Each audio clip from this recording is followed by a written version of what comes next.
The newest melee carry, Wukong, is out, and his math has been pretty exciting. Please head on over to my Wukong math video because he is quite interesting. While he deals the least DPS of all the carries, as soon as you add the DPS from one of his clones, he beats them all out. Plus his elusive nature, plus his crazy kit, the skill cap, it's going to be absolutely insane. This is a first look video. We're going to take a look at the deck that I have theory crafted for him. We're going to take a look at his skills and abilities, and first playthrough here in a game.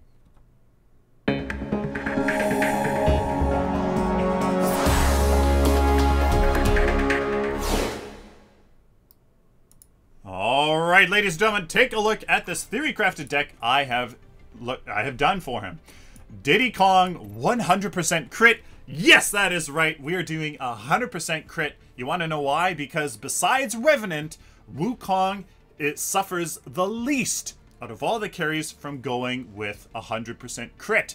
The difference between his normal proper amount of mathematically sound crit to 100% is the least hurtful for Kwong than anybody else. Plus, what this does is it ensures his clones deal maximum DPS at all times, since you are pretty much going to have to rely on it, whether you like it to or not, to deal damage. Those clones, that is, we're going to make sure that they deal a crazy amount of damage. Warlord, because this is mathematically sound, it increases DPS and his clones the most. We go for the Warlord.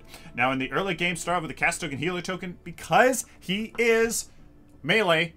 You're just going to have that survivability, so you can keep that passive clicked to the CXP ones to make sure that you can, yeah, farm better. Now you have a dummy ward here and the Guardian's ward. Perfect. Now you start off with the Sage's ward. We are in the safe lane.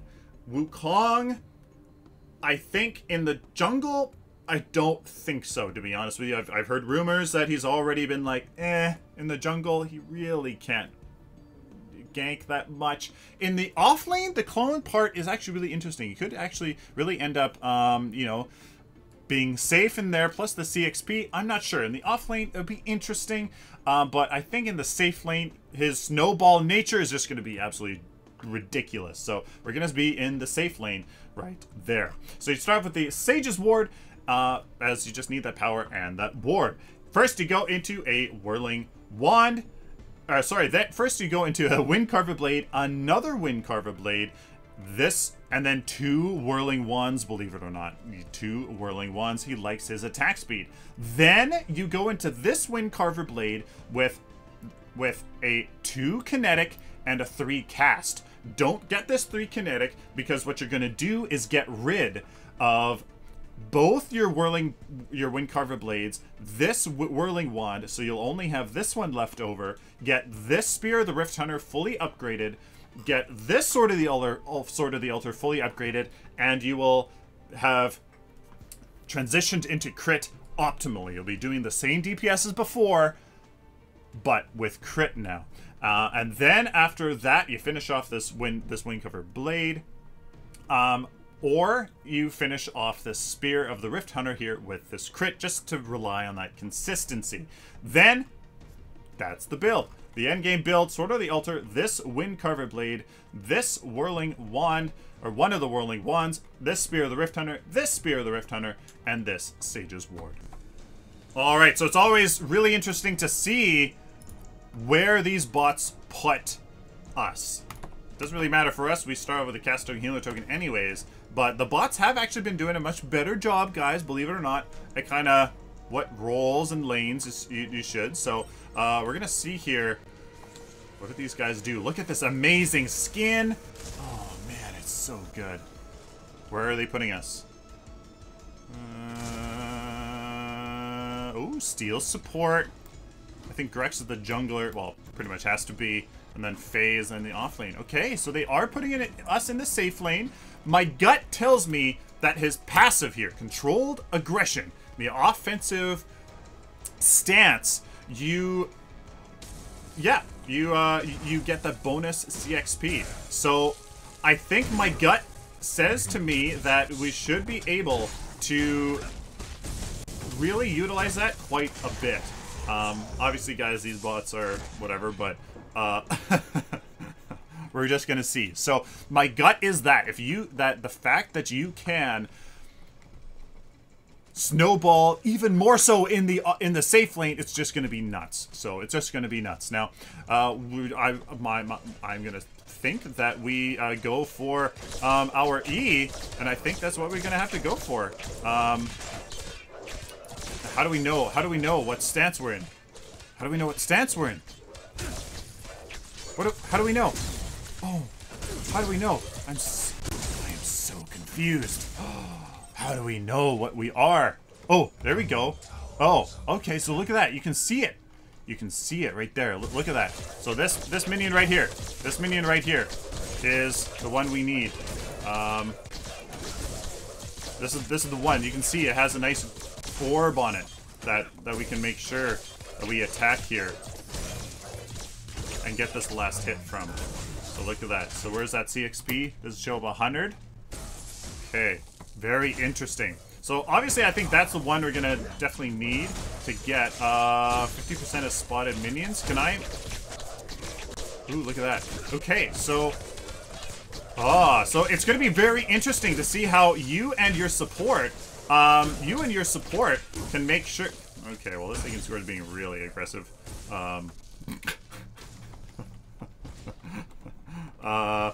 Let's get let's see.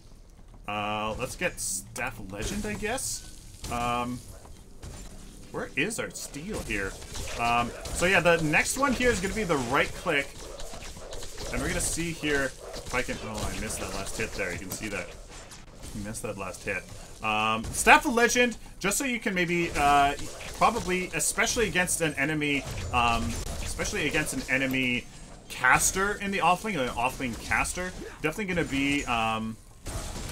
be important for us to probably get that, like, just to dodge howitzer. Oh my goodness, we're gonna die to minions, aren't we? Yeah! Yeah! Die to minions! Alright, so we figured something out that you guys are probably like, Sylphin, you're an idiot. The ability, how you know what stance you're in, is offensive, gives you the red burning staff. So your staff is burning, that is you in the offensive stance. So there's that. So just be aware that exists. So there you go. That means that shouldn't my E have been applied to that? Is my E gonna be applied to this? I guess it's just a random percentage, eh? So just a random percentage chance that minions are going to be able to do this. Alright, so we're in the offensive stance here. My right click pushes people away. There we go. Okay, so that just killed him, yeah. Yeah, so that just killed him good. So pushes clones and enemy heroes. Yeah, so your right click, that is going to be the one that you use to push enemies into, into a disfavorable position. You can push them and deal extra damage here. Can I get that last hit? I did.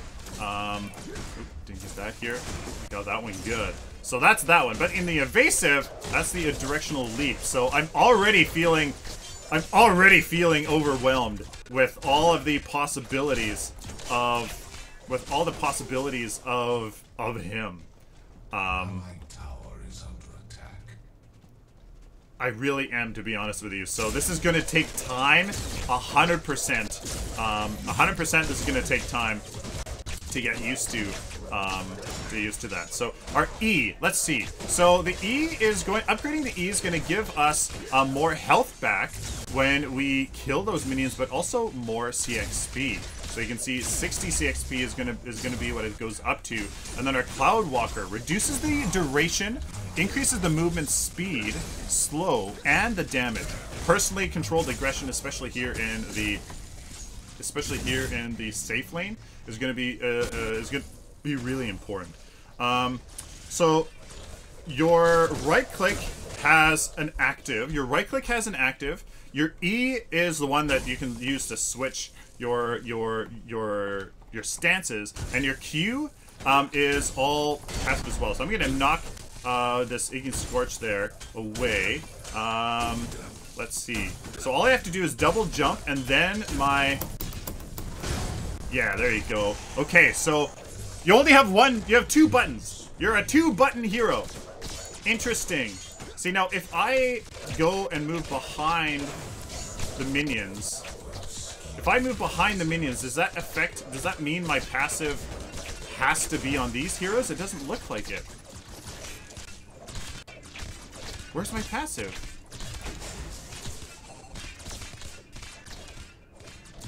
Interesting. Interesting. So, you're not guaranteed for your passive to work. That is really interesting. You're not guaranteed for your passive to work. So it looks like as soon as you see a minion, it's a dice is rolled. A dice is rolled. Like there's just a dice, you know. What, here, let's do this. Let's walk around, go into the back, switch our stance, hit him back, do this. Yeah. Okay. Okay. Interesting. Interesting. Very interesting. So, my mind is just racing with the possibilities of what you can do. Really, I guess the only thing you have to worry about is what your double jump and what your right click does. That's all you have to worry about. You cycle through your E. You cycle through your E to change what your double jump and what your right click does. I guess that's a much easier way of looking at it. I'm actually going to go with my controlled aggression again, just to make sure that we can snowball even quicker. Now, does it work on minions? Ahaha, yes it does. Let's do this. Let's do hi-ya, boom! Oh, of course, yeah, so that's not going to work. Obviously, once we have our ultimate here, how fast are we going to be able to burst down these clones here? Ooh. We're going to be able to, yeah, do that damage. Look at that. Uh-oh. Uh-oh, they're coming! Evasive stance! Evasive stance! Get out of here! Woohoo! Look at that. Oh, so nice. I mean, there's stairs there anyways, but... Oh, man, that potential there is amazing. And that cooldown, yeah, it's not bad. See, we already have it up. Very cool. Very cool. Alright, so let's try something. Can I... I'm in my defensive stance. Let's do this. I'm gonna switch stances here. Put him in! Oh, I wasn't close enough. Alright, well, that was an epic fail. That's an epic fail. That was an epic fail. Yeah, so his staff isn't that long. His staff isn't gigantic. It's not absolutely, like, crazy gigantic. So you have to be pretty close, and then you can hit them in there. Oh, clones. Why would you want to push your clones? Why would you want to push your clones? What's the idea of pushing your clones? Let's see. So if you're in an engagement in the Orb Prime pit, you could... Oops, I didn't actually mean to do that. You could push... Very interesting. So I am getting the sense that you definitely upgrade your E and your Q and your Staff of Legends last. I would definitely think that you upgrade your Staff of Legends last. Just because that damage, I don't know. While you can use it to animation cancel, I'm not so certain I can do stuff. So, hiya! We're doing it! We're going for it! Oh, I'm dead. Great. Okay. We're trying to be sneaky. The E didn't do very much there. Ooh. Hi. Hi there. Ooh, look at that. Just elusive nature. I absolutely love it. Let's go into the offensive stance here. Maybe actually let's go into our defensive stance. How much health does this give back? So right now we have 80 health from marked minions. Only from marked minions. Okay, well, that's not going to be very much then. Boom!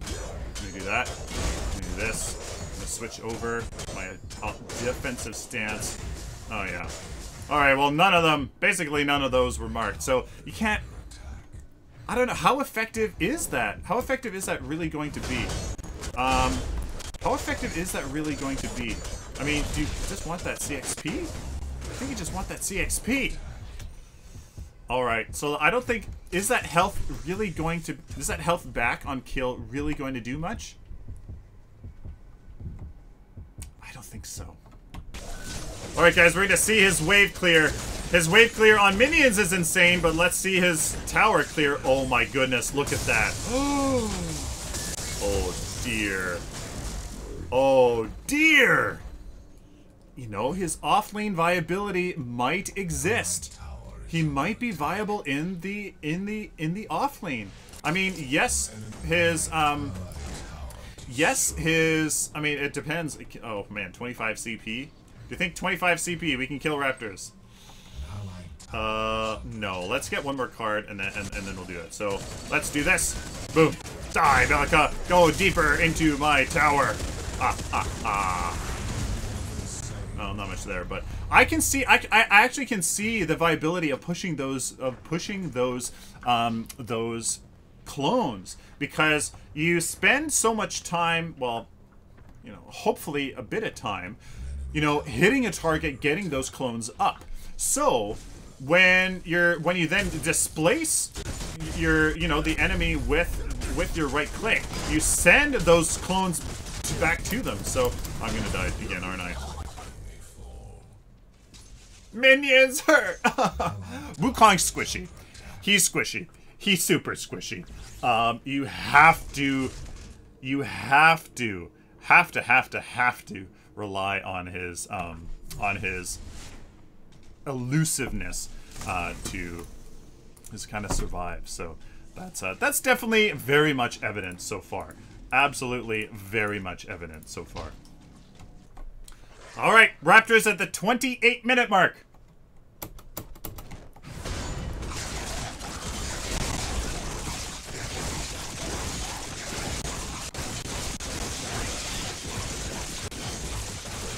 Our 28 CP mark. Oh my god, yep. No lifesteal. No lifesteal. He can take Raptors at the 28 CP mark. No lifesteal. This deck. Solid. His passive works on river buff, guys. His passive, his E. Oh. So, I have heard stuff that he doesn't really work that well in the jungle already, but look at that. 100 CP. Look at that. Okay, so for giggles, without crit, we're gonna transition into crit right now. We are, but let's try this. Let's try this. Okay, so we're in the offensive stance. Not that it really matters. Well, it matters for Stat of Legend, I guess. Let's start with our. Let's engage with our right.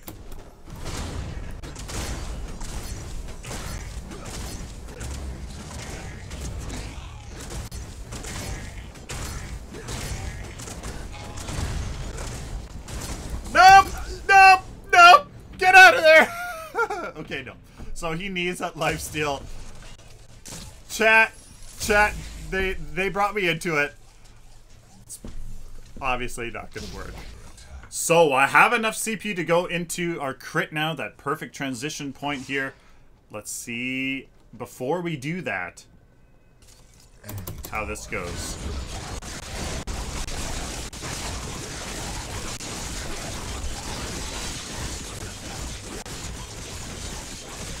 Oh. Wow.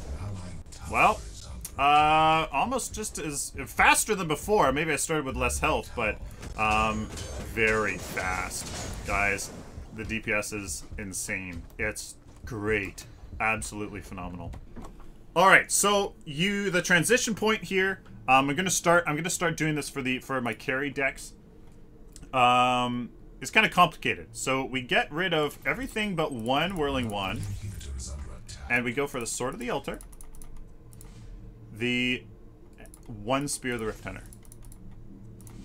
And then, yeah, see, we could have done this earlier at 44 CP. And there you go. We've successfully transitioned into crit without losing DPS and having the most DPS at all times throughout this match so far. Now, at this point, just going into the Spear of the Rift Hunter. That's it. That's the rest of the deck.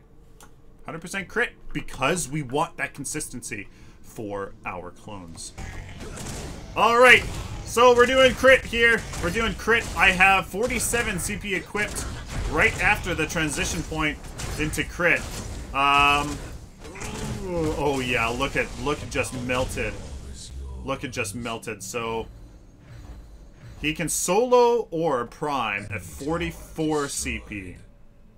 44 CP, no earlier. Wow. Ugh. Crazy. Alright! Hiya! Melted, melted, melted, melted, melted, melted. Hey! Hello, where do you think you're going? Go back. Oh my goodness. I mean, yes guys, these are hero level 6, 9, whatever, but wow. Oh my goodness, Wukong. Alright guys. Insane. Absolutely insane. Really simple deck for Wukong. It's really simple deck for Wukong just because, I don't know, that hemorrhage is nice, to be honest with you. It really is nice to be able to pop it when you want it, to have great attack speed so you can put down those clones, just have increased attack speed and movement speed, but you take damage, you take extra damage, which then if you're really concerned about that on a very squishy carry like Wukong, well then you're only using it when you have an advantage already, and then you don't really need it, right? So my gut is saying a very simple deck with Wukong. His kit provides him the utility that cards provide other carries. So my gut is a fairly simple deck that is very hyper efficient and effective on his DPS because he does lack DPS in terms of all the other carries. So that is my gut, guys. This was a first look. He absolutely looks phenomenal in terms of his stats, in terms of his potential, his ridiculous kit.